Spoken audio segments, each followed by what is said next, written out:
Don't hit a Mm. button and expect AI to do your work for you. What you need to be able to do is to take rich inputs. In the old days in business school, they used to have a acronym GIGO: garbage in, garbage out.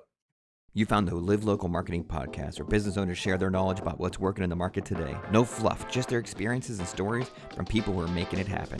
And if authentic, practical marketing resonates with you, be sure to visit livelocalwarmmarketing.com and learn to grow your business on warm marketing referrals. Now, on to the show. Welcome. Thanks for joining us for the Live Local Warm Marketing Podcast. Today, we're with Tom Silva. Tom, how are we feeling today?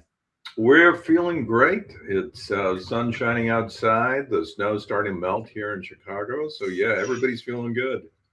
That's awesome. That's good to hear. The sunshine always makes things, even if it's cold, at least makes you feel a little bit better when there's sunshine, you know? Oh, yeah, yeah. It's all about the vitamin D. That's great. All right, we're going to do a little bit about Tom and then we'll get right into the question. So, Tom is the founder of Silva Brand and the creator of the groundbreaking Brand Cascade. It's a watershed model for B2B branding that's been compared to Simon Sinek's Golden Circle. For more than 20 years, Tom has helped companies from American Express, the WNBA, global associations like CCIM, CSI, IAECP. That's a lot of initials. You got lots of initials It and is. acronyms going on here. And his work's been recognized by the International Academy of Digital Arts and Sciences. He's also a award-winning filmmaker, writer, and musician. So that's going to be a pretty fun little conversation. Sir, are you ready for the first question? I am. Let's do it. As an entrepreneur, what would you consider your first win? Oh, that's a really good one. Boy, I think you know what?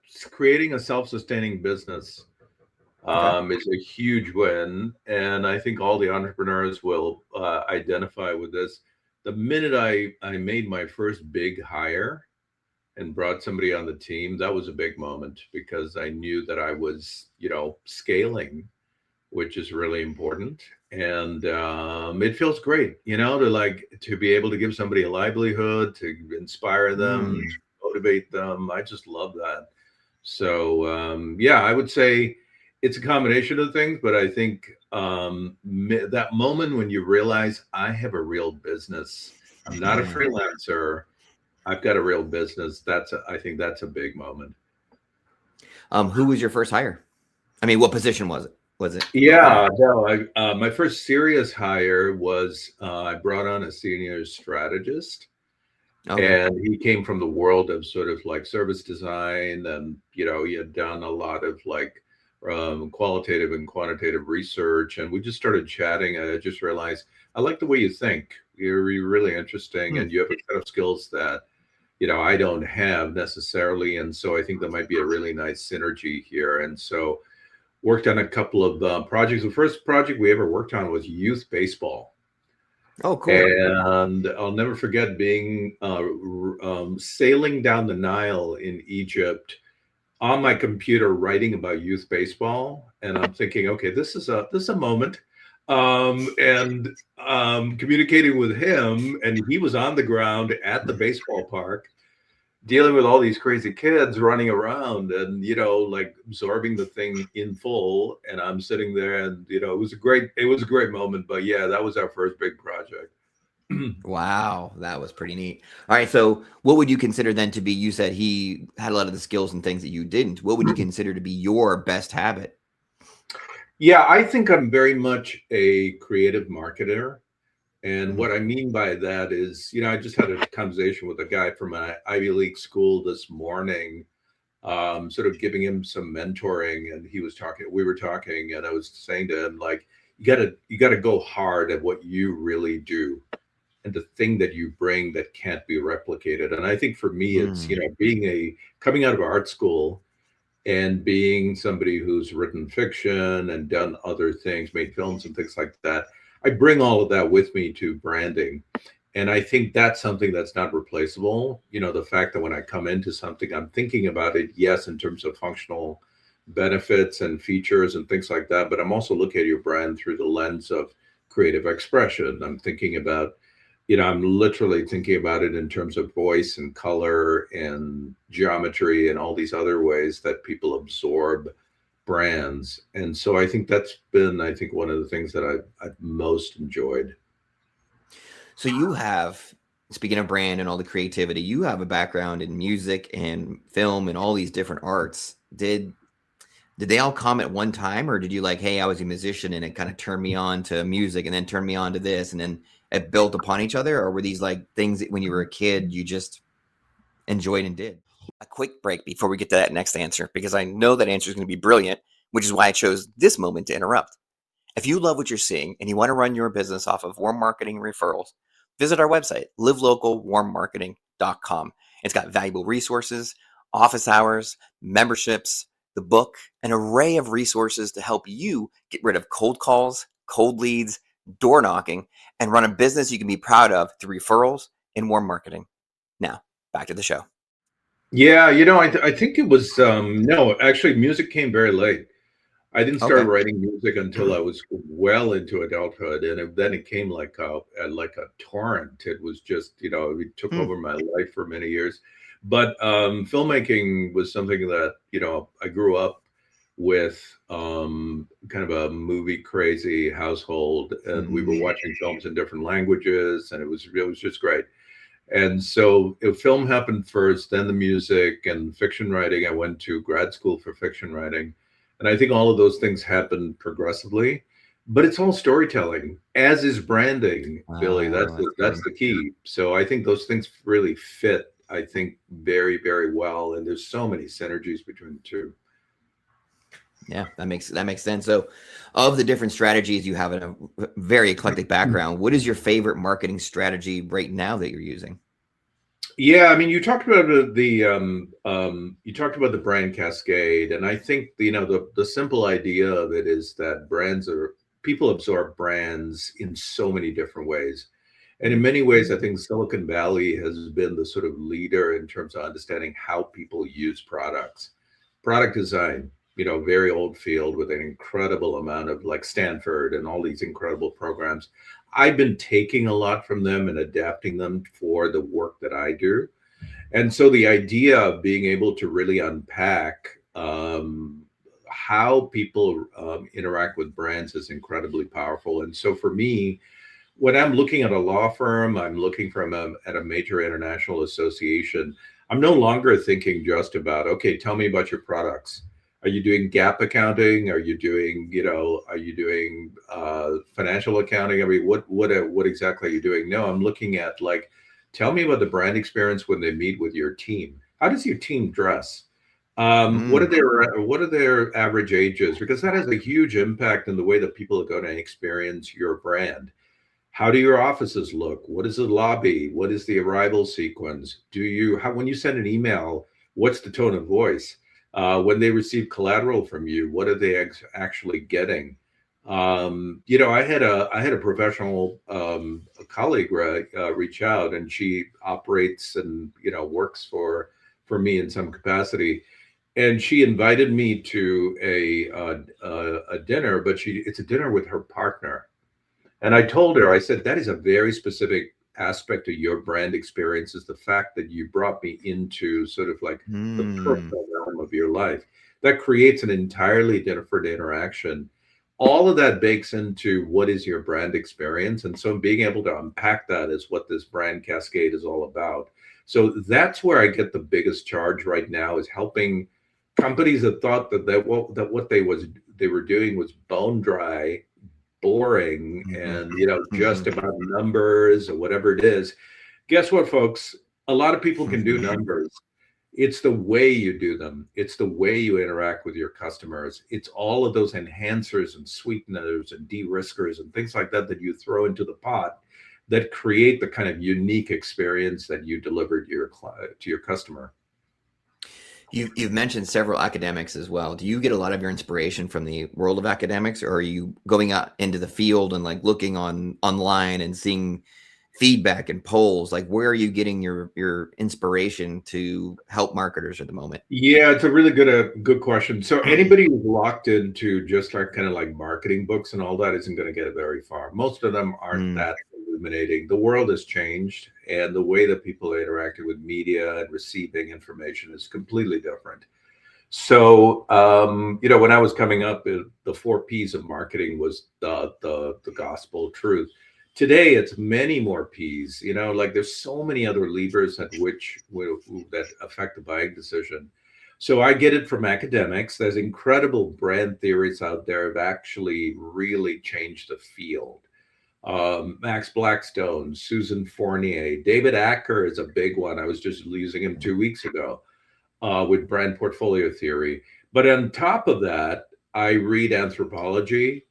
I'm very affected by like creative writing and things like that, because ultimately what you're dealing with human beings. Yep. And it was a very famous statistic from out of Harvard that 90% of buying behavior takes place below the conscious threshold, which means most of it is subconscious. And if you think about it, Billy, when you go out to a store and you decide on what you're going to buy, it is so complicated. It has nothing to do with you reading the label. It has everything to do with the uplighting that they used on that particular shelf, or the color, or the fit, or it may be some sense memory that you have of a specific shade or a specific piece of design that connects to something in your life. All of those things are part of the conversion process. And I think that's where that's where the rubber meets the road, is really trying to unpack that. That's pretty good. That's a great answer. All right. So I would be amiss if I didn't at least ask something about video, since that is really your forte. And I'm going to leave the question fairly open-ended to kind of see where you go with it. But when people see videos, especially the ones like yours that are very in-depth and artistic, they get intimidated. So what would you say to them about their own marketing in the video world? First of all, video is very forgiving. Because of TikTok, because of YouTube, because of everybody having a 4K camera, on their iPhones. We're very used to watching things that look DIY, that don't look professional. So don't worry so much about trying to be artistic. But I think more important than artistic is authentic. That's the biggest thing. If you can find a way to really distill who you are and to speak with passion about what you really care about and believe in, that's gonna come through the video in spades. So don't worry so much about all of the formal elements. I've seen people do incredibly rough video work, but they were so compelling in the way that they talked about what they cared about, that there was no way that you could not, connect with them. Video is an incredible tool, like the ability to have, really high quality 4K images, that can be generated by a very, very small camera is incredible. You've got fantastic attachments now. You can buy Osmos, you can buy all sorts of like things that give you all of the tracking and motion that you used to have to do with a crane or with track. And so, there's no excuse for not being able to go out and produce high quality video. It remains the best way to communicate with people. People are much more liable to watch a video than they are to read text on a website or in an article. So if you can figure out how to create modular videos, every one of them really speaking from the heart about what you care about, I think you're going to get a lot further ahead than trying to develop, something elaborate. So don't worry about video crews. Don't worry about spending money with, big sets or anything like that. Speak to the camera, do it authentically. The one thing I'll leave you with, there's a great correlation between the effectiveness of a video and the extent to which people feel like you're inviting them into your life. So if you go on vacation, I know somebody who goes on safari and he records videos about leadership development.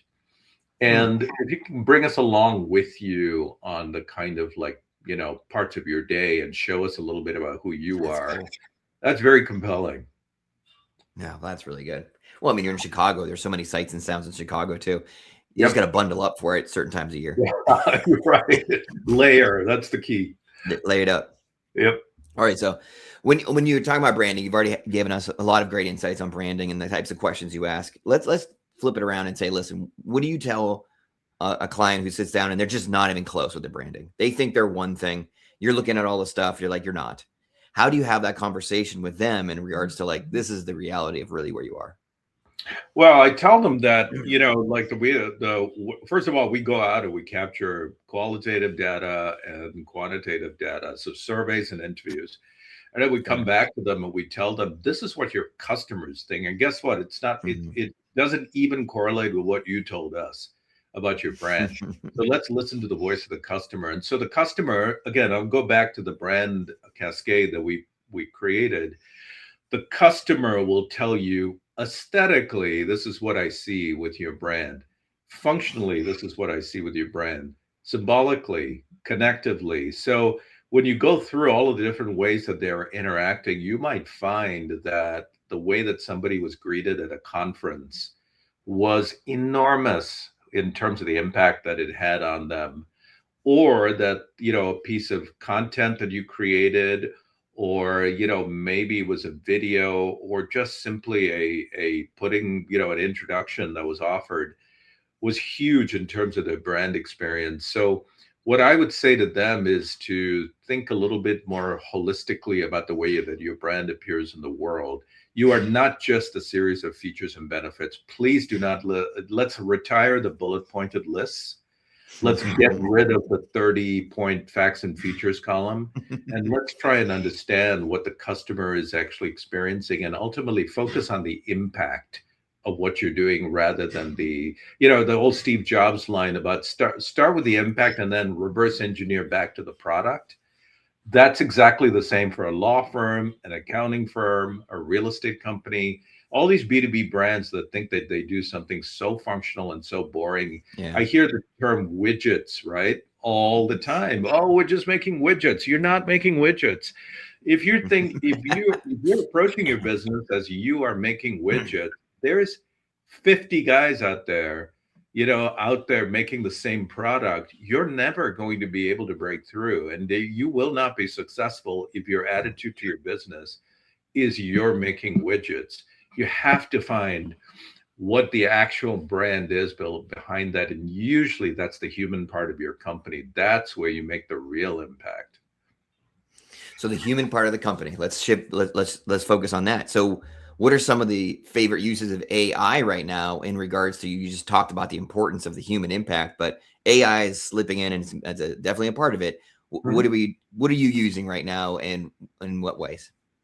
Yeah, I think AI is amazing. I'm absolutely a huge fan of AI and machine learning. I think it's an incredible boost to productivity, our ability to generate work. It's incredible, the impact of it. The thing is, you have to use it mindfully. Don't hit a Mm, button and expect AI to do your work for you. What you need to be able to do is to take rich inputs. In the old days in business school, they used to have a acronym, GIGO: garbage in, garbage out. yeah, that's right. That's right. So the idea being, if you go to AI and you don't give it anything and you just say, hey, just write this paper for me, Yeah. you're going to get nothing. And this is, I think, a lot of why people criticize AI, is because my wife is a college professor and she gets papers that are generated by AI. But, if you're just hitting a button and telling AI to do your work, you're going to get nothing from it. A good marketing person today is going to take AI, but it's going to connect it to rich data, qualitative interviews, behavioral data, around the way people are responding to campaigns. Tell me a little bit about social listening and what you're finding and that people are saying about brand sentiment. You're going to have all of this rich input that you're going to be able to get to AI. The AI is there to process. It can do that faster than we can ever do that. And once it processes all that rich data, then you can start to use that incredible output in your copywriting, in designing your campaigns, in doing your messaging and all of that. So I think AI is an incredible tool. It's like every industrial revolution we've ever had. Some things are going to be changed and disrupted and irrevocably. There are going to be jobs that are going to go away, but there's also jobs that are going to come in to the industry. And today I had a conversation with a young person where I said, start building your tech stack. I want you Mhm. to start getting certificates, diplomas, start looking beyond your degree and start looking at what you can get certified in that's very, very specific, preferably aligned with AI, that gives you a unique selling proposition about very specific and skills that you can bring. So that would be my thing is I can't imagine a more exciting moment than now when it comes to all the things that are Yeah. opening up because of AI. So I think we're at an incredible watershed. The question is, are you going to leap? Are you going to jump through that Hmm. and really, really explore it? Or what I'm seeing a little bit is, are you going to be resistant and say, "Oh no, I don't believe in it. I'm not using it. I'm not touching it because I'm afraid of change." Change is going to happen whether you're coming with it or not. And I think the way to do it is be a techno optimist. Look for how this can help you. Look for all of the opportunities it's going to open up. And I think you'll find that it's an incredibly powerful tool. And the marketing that'll come out of it, I think, Yeah. will be stellar. So Well, in the film world and the art world, like being able to create images, I've always been able to like picture what I want mhm. my content to look like, but I could never actually make it work through like a generic Adobe or whatever. Now you can actually give it exactly the image that I have in my head, so it's very impactful in that regard Oh too. yeah, no, that's tremendous. Yeah, that visualization Yeah, potential of AI, I think, is incredible, and the fact that you can sit there and sort of ideate, try different yeah. things, see what they look like, and yeah, I love that. Yes, that's awesome. All right, so before we get to your business and give you the outro, we're going to talk about confidence. When you sit down with a client who I'm sure you have every once in a while, that's I'm just not sure, I'm not ready to make that big leap. How do you have that discussion about building confidence in them? That way they know what they're doing is the right path and what they should be doing. Are you talking about specifically marketing, Billy? Or are you referring to just overall I can business? go, I can go either. Honestly, let's talk about business. Let's go that way. Yeah. Well, I think, when you come in, one of the first things I do is I work on vision. What does the world look like if you succeed? Mm, What is that's going to good. be different? And then I go to mission. How are you going to accomplish that vision? What are the specific things that innovations, Yeah. processes? What are the things that you're going to do that are going to create this reality?